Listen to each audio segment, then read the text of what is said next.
Hello guys, welcome to current affairs funda. मेरा नाम है विकास शर्मा और आज हम बात करेंगे 23 अप्रैल 2026 तक सभी इंपॉर्टेंट करंट अफेयर्स की।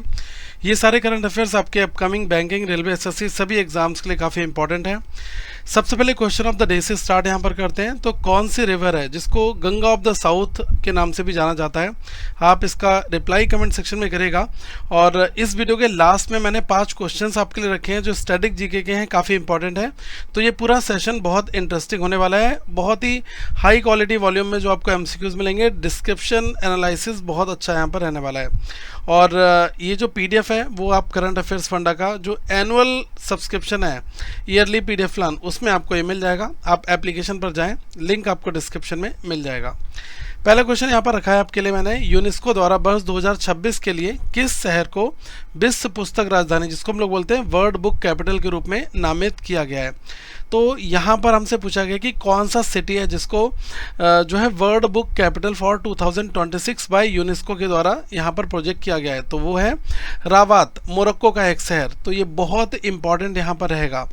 अब देखो, थोड़ा सा मैंने यहाँ पर आपके लिए जो इम्पॉर्टेंट बैकएंड प्रोसेस है वो यहाँ पर मैंने आपके लिए राइट डाउन कर रखा है, क्योंकि यहाँ से क्वेश्चंस काफ़ी बनेंगे। अब जैसे कि जो world book and copyright day है, ये मनाया जाता है आपका 23 अप्रैल को हर एक साल, ठीक है। यूनेस्को के द्वारा इसको ऑर्गेनाइज किया जाता है। इसका बेसिक ऑब्जेक्टिव यही है कि जैसे कि ज़्यादातर रीडिंग हो, पब्लिशिंग हो और कॉपीराइट प्रोटेक्शन है, इसको जो है यहाँ पर प्रमोट किया जाए। और एक तरीके से जो हम कह सकते हैं कि कल्चर और जनरेशन, इसके बीच में ये ब्रिज का काम करता है, ये जो हाईलाइट बुक्स हैं।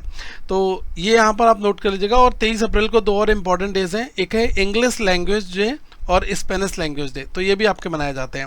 यूनेस्को की अगर बात की जाए तो यूनेस्को का गठन 1945 में हुआ था। पेरिस, फ्रांस में इसका हेडक्वार्टर है। और थीम बहुत इंपॉर्टेंट है, जो एक्चुअली क्या होता है कि हर एक बार हर एक चीज़ की थीम नहीं, लेकिन एक आइडिया, एक टैगलाइन जरूर दी जाती है। तो इस बार इसकी थीम की जगह जो मेन कोर आइडिया है वो क्या है? Books as a bridge between generations and cultures, ठीक है। और अगर हम बात करें वर्ल्ड बुक कैपिटल 2025, तो ये हुआ था ब्राज़ील में, और इस बार मैंने आपको बताया मोरक्को, ठीक है। और 26 का बहुत इंपॉर्टेंट है। और फर्स्ट बुक जो कैपिटल है, वर्ल्ड बुक कैपिटल, इसकी शुरुआत हुई थी 2021 से। स्पेन का मैड्रिड शहर था वहाँ पर। तो ये क्वेश्चन आपसे पूछे जा सकते हैं। यहाँ पर है कि संशोधित TDIP एक योजना है 2026 से 2031 के लिए। इसमें अभी अमेंडमेंट किए गए हैं। तो इसका मुख्य उद्देश्य है 6G और दूर संचार जो नवाचार, इसको ज़्यादा आगे बढ़ावा देना। तो इसके लिए एक अमाउंट प्रोजेक्ट किया गया, एक अमाउंट आउटले राशि यहाँ पर रखी गई है। तो ये जो TDIP स्कीम है, इसका एम है कि 6G को बूस्ट किया जाए और टेलीकॉम इनोवेशन काफ़ी आगे हो। तो इसके लिए 203 करोड़ रुपीस का जो अमाउंट है वो यहाँ पर एलोकेट किया गया है। अब इस योजना को थोड़ा सा समझते हैं कि जो TDIP स्कीम है, इसका फुल फॉर्म है technology development and investment promotion. ये एक तरीके की गवर्नमेंट सपोर्ट स्कीम है। इसका मेन पर्पज़ यही है कि जो भारत की कंपनियां हैं और जो रिसर्चर इंस्टीट्यूशंस हैं, इनको हेल्प करना।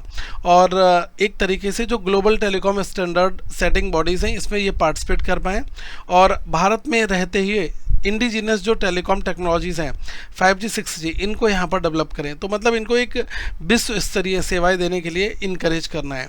और यही इसका मेन की आइडिया यहाँ पर है। अगर हम TDIP की फॉर्म देखें तो technology development and investment promotion है। ITU क्या होता है? ITU का मतलब होता है इंटरनेशनल टेलीकम्युनिकेशन यूनियन। और ये जो 3GPs हैं, ये है थर्ड जनरेशन पार्टनरशिप प्रोजेक्ट। तो ये तीनों फुल फॉर्म भी आपको समझनी चाहिए। और गवर्नमेंट ने जो यहाँ पर अमाउंट है 2026 से 31 का वो रखा है 203 करोड़ का। इसको लॉन्च किया गया ज्योतिरादित्य सिंधिया के द्वारा। और इसका एम यही है कि बूस्ट इंडिजिनस टेलीकॉम इनोवेशन को यहाँ पर बूस्ट करना। अगर हम ITU की बात करें तो ये एक यूनाइटेड नेशंस की बॉडी है जो टेलीकॉम स्टैंडर्ड्स के लिए है। और आप देखिएगा कि इसका जो हेडक्वार्टर है वो है जिनेवा, ठीक है। तो ये आपसे पूछा सकता है। और अगर हम बात करें कि मिनिस्ट्री ऑफ टेलीकम्युनिकेशन जो है वो 2 मेजर जो है हैंडल करती है क्या क्या चीज़ें, एक तो टेलीकॉम को और एक है पोस्टल सेक्टर को। तो इन दोनों की जो मेन बॉडी है वो है मिनिस्ट्री ऑफ कम्युनिकेशंस। ये मंत्रालय इसको हैंडल करता है। यहाँ पर कहा गया है कि फीफा महिला विकास कार्यक्रम, जिसको हम लोग बोलते हैं कॉमर्शियल स्ट्रेटजी 2026, इसके लिए भारत को कुल कितने देशों में शामिल किया गया है? बहुत इंपॉर्टेंट क्वेश्चन है। India has been selected among how many countries for the FIFA women's development program. तो इसमें भारत के लिए जो है 12 देशों में भारत को शामिल किया गया है कॉमर्शियल स्ट्रेटजी 2026 के अंतर्गत। तो पहले तो ये समझिएगा कि ये प्रोग्राम है क्या। बेसिकली जो फीफा वुमेन डेवलपमेंट प्रोग्राम है ये कॉमर्शियल स्ट्रेटजी 2026 प्रोग्राम है।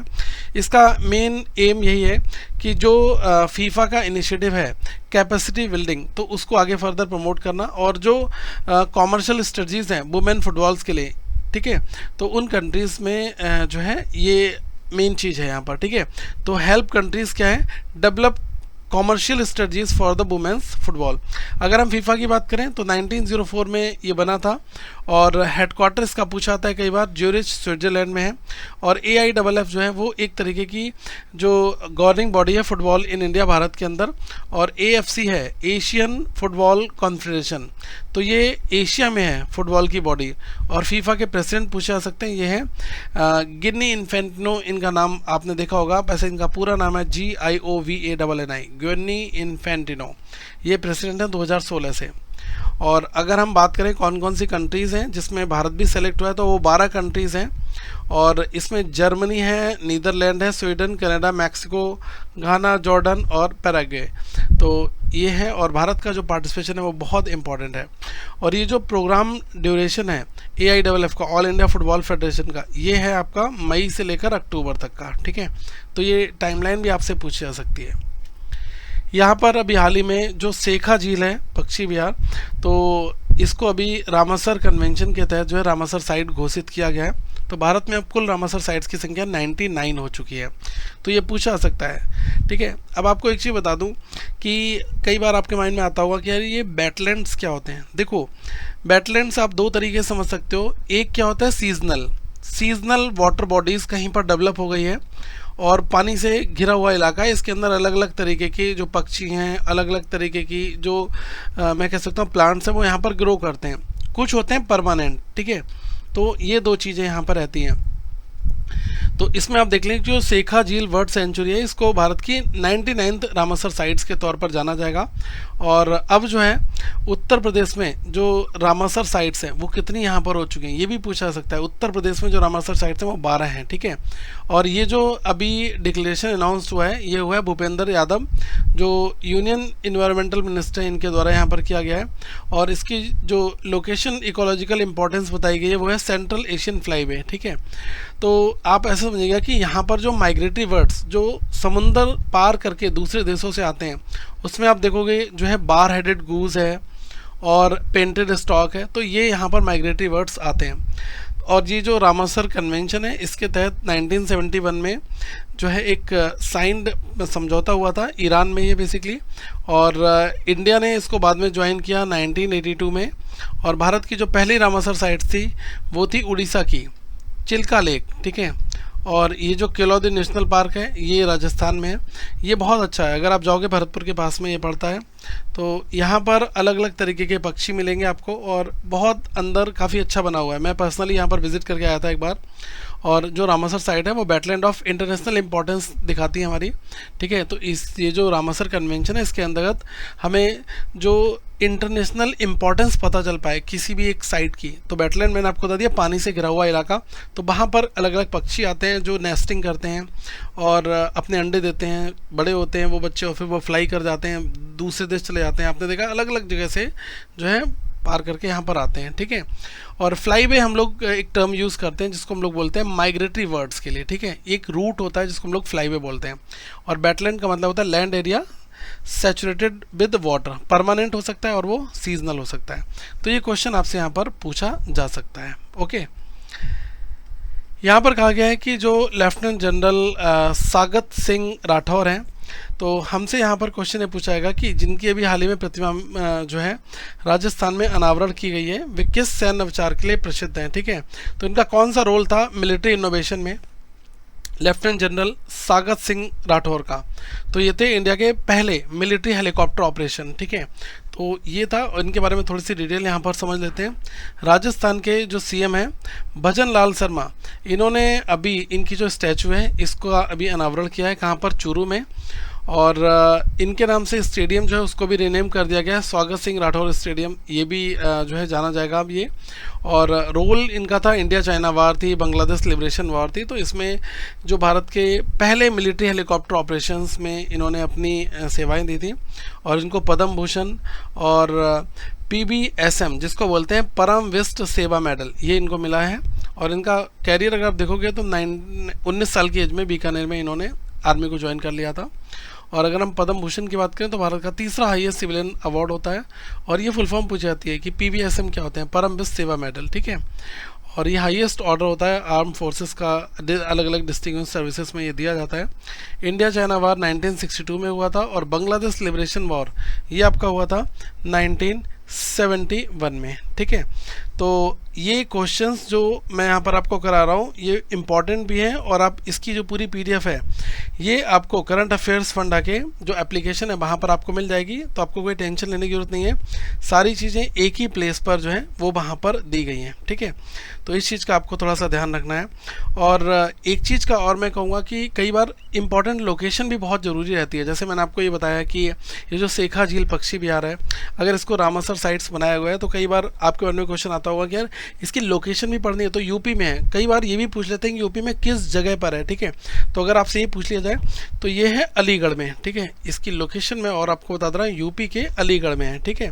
तो ये चीज़ यहाँ पर कई बार पूछ लेते हैं, ठीक है। आने वाले समय पर देखें बहुत क्लोज है कि हमारे 100 ये नंबर्स भी कुछ टाइम के बाद में हो जाएंगे, ठीक है। थोड़ा सा आगे बढ़ते हैं। और जो धार शहर है इसको भी हाल ही में सेफ सिटीज़ परियोजना के तहत चुना गया है।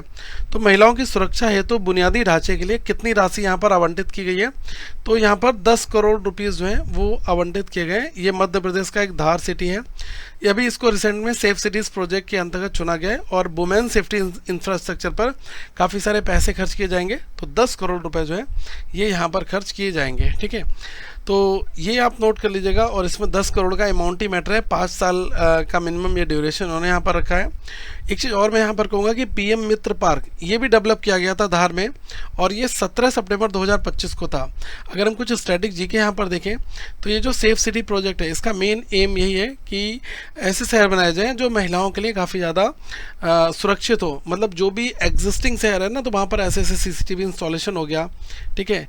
और जो पब्लिक ट्रांसपोर्ट है उसके लिए वुमेन ओरिएंटेड बसें हैं, तो इन सब चीज़ों को चलाकर हम वहाँ पर जो सेफली एनवायरनमेंट वो है क्रिएट यहाँ पर कर सकते हैं, ठीक है।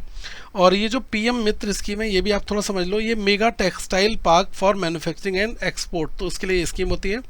और ये आप नोट कर लीजिएगा, नारी शक्ति बंधन अभियान ये क्या है, तो इसका मतलब होता है वुमेन रिजर्वेशन रिलेटेड लेजिस्लेशन जो है, ये नारी शक्ति बंधन जो अभिनियमन जो है स्टार्ट किया गया था अधिनियम, तो ये था यहाँ पर, ठीक है।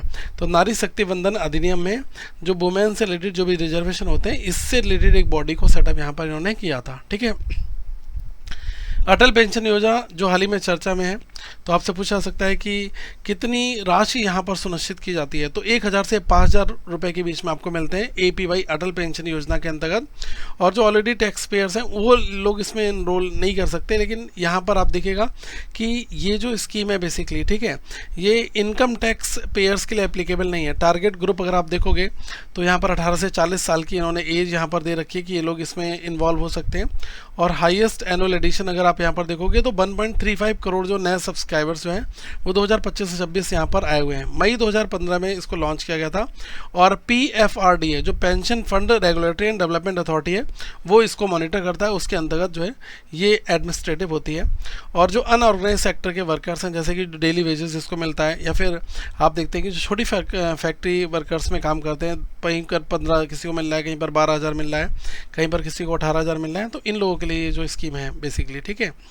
और इसको इस्टेब्लिश किया गया था 2003 में PFRDA की अगर मैं बात करूं, ठीक है। ये जो pension fund regulatory and development authority है।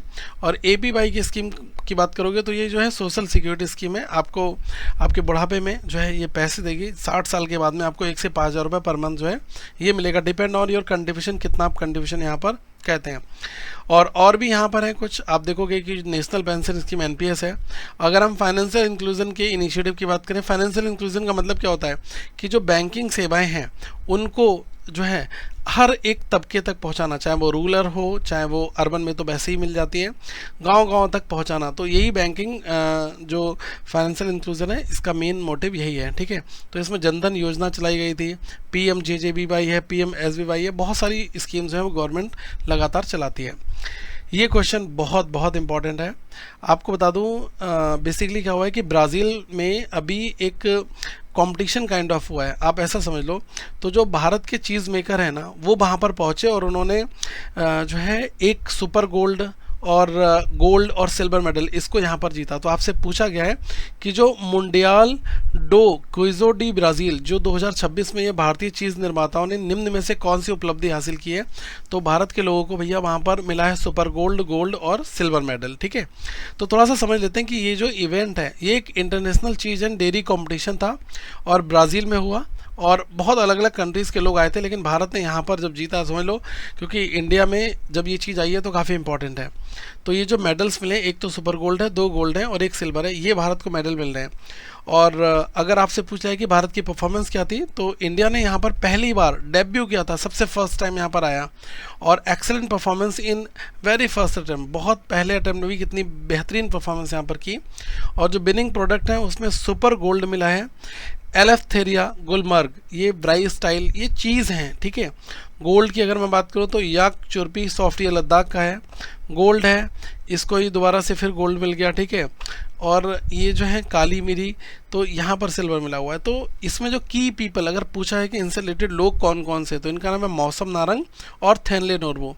ये भारत के चीज़ मेकर्स हैं जिन्होंने इस सक्सेस को यहाँ पर एंजॉय कर रहे हैं, ठीक है। तो इसमें से ये क्वेश्चंस यहाँ पर आपके बन सकते हैं। केदारनाथ टेम्पल के पुनः खुलने के दौरान अभी चर्चा रही है कि 4 धाम यात्रा जो है अब शुरू हो रही है। तो आपसे ये पूछा रहा है कि कौन सा इसमें हिस्सा नहीं है 4 धाम यात्रा का। तो 4 धाम यात्रा की अगर बात करें तो अमरनाथ यात्रा जो होती है वो 4 धाम यात्रा का हिस्सा नहीं होती है। तो कौन कौन सी होती है 4 धाम यात्रा जो उत्तराखंड में, तो ये है केदारनाथ, बद्रीनाथ और गंगोत्री और यमुनोत्री। तो ये 4 धाम होते हैं और ये भारत की एक स्पिरिचुअल और कल्चरल हेरिटेज है। मतलब एक तरीके से यहाँ पर जो भक्ति में लीन लोग होते हैं वो यहाँ पर ज़रूर जाते हैं और एक कल्चरल हेरिटेज भी है, बहुत प्राचीन है। जो लोग आस्था रखते हैं तो वो ज़रूर यहाँ पर एक बार बाबा के दर्शन करने ज़रूर जाते हैं। और केदारनाथ टेम्पल जब रीओपन हुआ है तो ये एक तरीके का एनुअल पिलग्रिमेज सेशन होता है। पिलग्रिमेज का मतलब होता है कि जो स्पिरिचुअल प्लेसेस होते हैं भक्ति के लिए ओपन होते हैं ना, तो उसको हम लोग पिलग्रिमेज बोलते हैं, ठीक है। तो पीएम नरेंद्र मोदी ने इसको बोला है divine celebration of the faith, unity and tradition. तो ये स्टेटमेंट इनका बहुत जरूरी है, ये स्टेटमेंट आपसे पूछा सकता है। और इसकी जो लोकेशन है वो है उत्तराखंड देवभूमि। उत्तराखंड को देवभूमि भी हम यहाँ पर कहते हैं। केदारनाथ में जो है वो लॉर्ड शिवा इनकी पूजा की जाती है। ये जो 12 ज्योतिर्लिंग हैं उनमें से एक है। और 4 धाम जो है ये उत्तराखंड में आपके हैं और इन्हीं को छोटा 4 धाम भी बोला जाता है। अगर हम उत्तराखंड की बात करें तो इसको देवभूमि, लैंड ऑफ गॉड्स भी कहा जाता है, ठीक है। और अमरनाथ टेम्पल जो है ये जम्मू एंड कश्मीर में है, ठीक है। ये क्वेश्चन कहा गया है कि अगर हम 2025-26 की बात करें तो भारत के जो टेक्सटाइल फील्ड है इसमें सबसे बड़ा योगदान जो है वो किस सेक्शन से यहाँ पर रहा है। तो रेडीमेड गारमेंट्स ने सबसे ज़्यादा कंट्रीब्यूशन यहाँ पर किया है। अब कितना कितना किया है वो आंकड़े बहुत इंपॉर्टेंट है। अगर भारत की टेक्सटाइल एक्सपोर्ट ग्रोथ देखोगे वो काफ़ी है, 2.1% हुई है यहाँ पर। और अगर हम वैल्यू की बात करें तो ये है आपकी लगभग इतने करोड़ से इतने करोड़ के बीच में। तो ये जो ग्रोथ है वो काफ़ी इंपॉर्टेंट है। मतलब लगभग ये 3,09,859 करोड़ से लेकर ये 3,16,334 करोड़ हुई है, ठीक है। तो ये दिखा रही है कि मतलब धीरे धीरे हम ग्लोबल डिमांड काफ़ी बढ़ रही है और हम अपने आप को आगे अप स्केल यहाँ पर कर रहे हैं। अगर हम हाईएस्ट ग्रोथ मार्केट देखें तो UAE है, जापान है, इजिप्ट है और आप देखोगे ये जो सूडान है यहाँ पर बहुत ज़्यादा हाई है, ठीक है। लेकिन भारत ने भी यहाँ पर किया है तो ये थोड़ा सा इम्पोर्टेंट यहाँ पर रहेगा। और रेडीमेड गारमेंट्स में लार्जेस्ट कंट्रीब्यूटर के तौर पर ग्रोथ जो है वो हमारी ये है यहाँ पर, ठीक है। और अगर हम कॉटन टेक्सटाइल में देखेंगे तो 0.4 है। और इसमें देखोगे मैनमेड टेक्सटाइल में 3.6 है। और जो हैंडीक्राफ्ट है तो उसमें अगर आप देखोगे 6.1% है। और अगर हमसे इंडिया की टेक्सटाइल एक्सपोर्ट ग्रोथ देखेंगे तो वो 2.1% हुई है, ठीक है। तो ये आंकड़े इंपॉर्टेंट हैं यहाँ पर। अभी हाल ही में जो आंध्र प्रदेश हाई कोर्ट है, तो इनकी जो मुख्य न्यायाधीश हैं ये नियुक्त की गई हैं, इनका नाम है जस्टिस लीसा गिल। ठीक है, तो ये इससे पहले किस उच्च न्यायालय की न्यायाधीश थी, तो यहाँ पर ये पूछा गया है। तो Punjab and Haryana high court से अब जो है इनको आंध्र प्रदेश हाई कोर्ट में भेजा गया है। ठीक है, तो ये नोट कर लीजिएगा आप कि अपॉइंटमेंट यहाँ पर हुआ है, और जब भी किसी जज का या फिर चीफ जस्टिस का या फिर जो हाई कोर्ट के चीफ जस्टिस होते हैं इनका अगर अपॉइंटमेंट होता है तो ये प्रेसिडेंट के द्वारा होता है। ठीक है, कई बार आपसे भी पूछा था कि कौन सा जो आर्टिकल है वो यहाँ पर इस चीज़ को डील करता है। ठीक है, तो ये भी यहाँ पर मैंने आपके लिए मेंशन कर रखा है कि जो अपॉइंटमेंट हाई कोर्ट्स जजेस होता है ये प्रेसिडेंट के द्वारा होता है, और consultation with the chief justice of India और गवर्नड बाय आर्टिकल 217। ठीक है, ये इसको डील करता है, और इफेक्टिव होगा 25 अप्रैल 2026 से। इनकी पहले position Punjab and Haryana high court में थी। ठीक है, तो ये चीज़ यहाँ पर है। और रिटायरमेंट की अगर बात की जाए तो जस्टिस, क्योंकि ये वैकेंसी ड्यू थी ना यहाँ पर, तो जस्टिस जो धीरज सिंह ठाकुर हैं 24 अप्रैल को रिटायर्ड हो गए, तो उसके बाद से जो है यहाँ पर एक नई पोस्ट क्रिएट हो जाती है। और आंध्र प्रदेश के जो हाई कोर्ट है इसकी अगर मैं बात करूँ तो ये जो अमरावती में लोकेटेड है ये, और चीफ जस्टिस हाई कोर्ट के कौन है, जो भी हेड ऑफ द जुडिशरी होते हैं ना वही हमारे चीफ जस्टिस कहलाते हैं बेसिकली। ठीक है, तो ये क्वेश्चन यहाँ पर पूछा जा सकता है कि हाई कोर्ट की जो लेवल है वो क्या है। तो हाई कोर्ट के चीफ जस्टिस का लेवल जो होता है head of the state judiciary, जो पूरे स्टेट में जुडिशरी की सबसे हाईएस्ट जो वैल्यू होती है वो डील की जाती है हाई कोर्ट के चीफ जस्टिस के द्वारा। रिटायरमेंट जो है वो 62 ईयर्स है। अगर आप देखोगे सेंटर में तो वो हो जाते हैं chief justice of India supreme court के अंदर। ठीक है, ये सबसे भारत के हाईएस्ट हायरार्की में जजेस होते हैं। फिर आ जाते हैं स्टेट के जो चीफ जस्टिस होते हैं वो। ठीक है, 9th इंटरनेशनल वाटर वीक जो है ये पूछा गया है कि इसकी थीम क्या है, तो इसकी थीम है क्लाइमेट रेजिलेंट वाटर मैनेजमेंट। तो ये बहुत इंपॉर्टेंट क्वेश्चन है कि 9th, पहले तो एडिशन कौन सा है, ये 9th एडिशन है। इसकी थीम ये आपकी हो गई है। ठीक है, और इससे रिलेटेड कुछ चीज़ें और भी समझ लो कि ये भारत का एक फ्लैगशिप ग्लोबल वाटर इवेंट है। और अगर मैं इसको देखूं कि इसका मेन एम क्या होता है कि global dialogue, cooperation and innovation, इन सब चीज़ों को आगे फर्दर प्रमोट करना। और ऑर्गेनाइज किसके द्वारा किया जाता है, जो जल शक्ति मंत्रालय वो इसको ऑर्गेनाइज करता है। ठीक है, और ये 9th एडिशन है। किसने लॉन्च किया, CR पाटिल ने। 22 से 26 सितंबर 2026 में भारत मंडपम न्यू दिल्ली में होगा, और 150 कंट्रीज़ जो हैं उनको यहाँ पर निमंत्रण भेजा गया है। थीम ये यहाँ पर मेंशन कर दिया मैंने, क्लाइमेट रेजिलेंट और वाटर मैनेजमेंट। ठीक है, और water conservation, climate change adaptation, और इन्हीं सब चीज़ों के ऊपर यहाँ पर चर्चा की जाती है। सस्टेनेबल वाटर यूज़ की मतलब पानी का सही उपयोग किया जाए, पानी को बचाया जाए। और अगर हम बात करें कि जल संचय जन भागीदारी, तो इसमें 60 लाख वाटर स्ट्रक्चर्स जो हैं वो क्रिएट किए गए हैं, और इनका टारगेट है 1 करोड़ जो स्ट्रक्चर्स को मई 2026 तक करने का। अगर हम मिनिस्ट्रीज़ की बात करें कौन कौन इसमें हैं, तो सबसे पहले हैं CR पाटिल, ये कैबिनेट मिनिस्टर हैं। इनके अलावा 2 लोग मिनिस्टर ऑफ द स्टेट, और ये हैं तो मिनिस्टर ऑफ द स्टेट में कौन है, यह है श्री B सोमन्ना, और राजभूषण चौधरी ये जो है honourable minister of the states हैं। थोड़ा सा एक क्वेश्चन मैं यहाँ पर और डिस्कस करूँगा। एक आपने देखा होगा कि जी रामजी बिल क्यों आया, क्योंकि जो पहले से ही मनरेगा था उसको इन्होंने रिप्लेस किया था। तो थोड़ी सी इन्फॉर्मेशन यहाँ पर ये भी देख लो कि जो जी रामजी बिल है ये सेंटर ने इंट्रोड्यूस किया था, एक बिल जो रिप्लेस करता है Mahatma Gandhi National Rural Employment Guarantee Scheme. ठीक है, तो नए बिल को कहा गया कि ये विकसित भारत की गारंटी है जो रोजगार और आजीविक मिशन ग्रामीण में इसको ये सस्टेन करेगा, और ऑब्जेक्टिव इसका ये है कि रूरल एम्प्लॉयमेंट, ठीक है, विद विकसित भारत 2047 का जो विजन है उसको देखते हुए यहाँ पर ये सब किया गया है।